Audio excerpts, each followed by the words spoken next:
Lola, alam mo po, kanina pa po tayo dito Pero hindi ka pa po nagsasalita. Pero kanina lang kinakausap niya po ako. Manang Delia, sumagot na ho kayo. Dahil pag hindi ho kayo sumagot, makukulong kayo. Dahil lalabas, kasabot ho kayo sa pagkamatay ni Sir Fred. Kaya kung ako sa inyo, magsasalita na ako.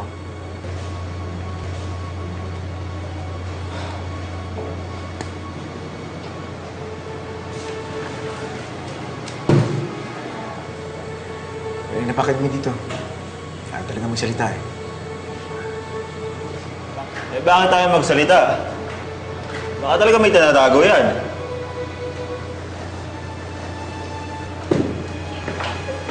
Sandali lang po.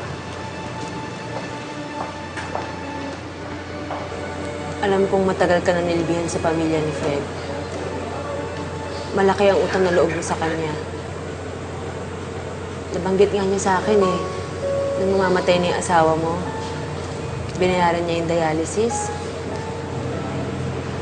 Ayaw mo na nga raw tanggapin yung sweldo mo dahil sobra-sobra na yung tulong niya sa'yo. Pero hindi mo alam, pinapadala niya sa anak mo. Kay Mando? Kahit na namatay na yung asawa mo, pinapadalan ka pa rin ni Fred ng pera. Alam mo kung ano sabi niya? Sabi niya hindi daw matutumbasan ng pera yung serbisyong binigay mo sa pamilya niya.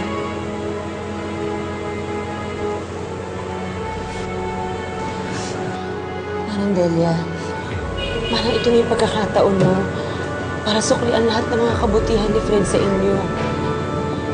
Kung may nalalaman kayo, manang sabihin niyo sa akin. May kinalaman ba si Jared sa pagkakamatay ni Fred?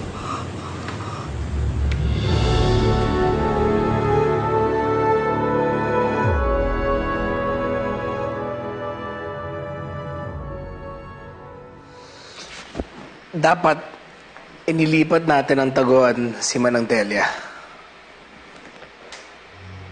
Yun naman talaga ang plano ko.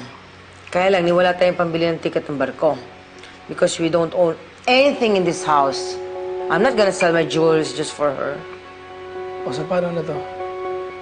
Paano kung magsumbog si Manang Delia sa mga pulis?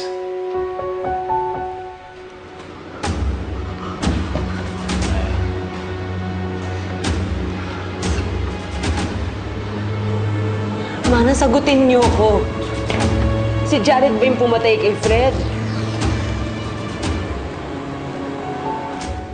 Ang mag-alala. Hindi niya gagawin yun. Malaki ang tiwala ko kay Manang Delia. Hindi niya tayo lalaglag. Are you sure about that? If you are, why are you drinking? Huwag mo akong pakialaman. This is my way of coping with stress. Okay, so you're stressed. Ibig sabihin, hindi kayo sigurado kung magsasalita nga si Manang Delia o hindi. Kulong nyo na lang yan. Bago pa magbago yung isip. Alam ko ginagawa nyo. Paaaminin nyo ako. Sa bandang huli, ako rin ang ididi nyo. Kailangan ko sariling abogado. Sa kanya ko lang sasabihin ang lahat ng alam ko. Sige, Manang Delia. Kung kailangan niyo ng abogado, tutulungan namin kayo.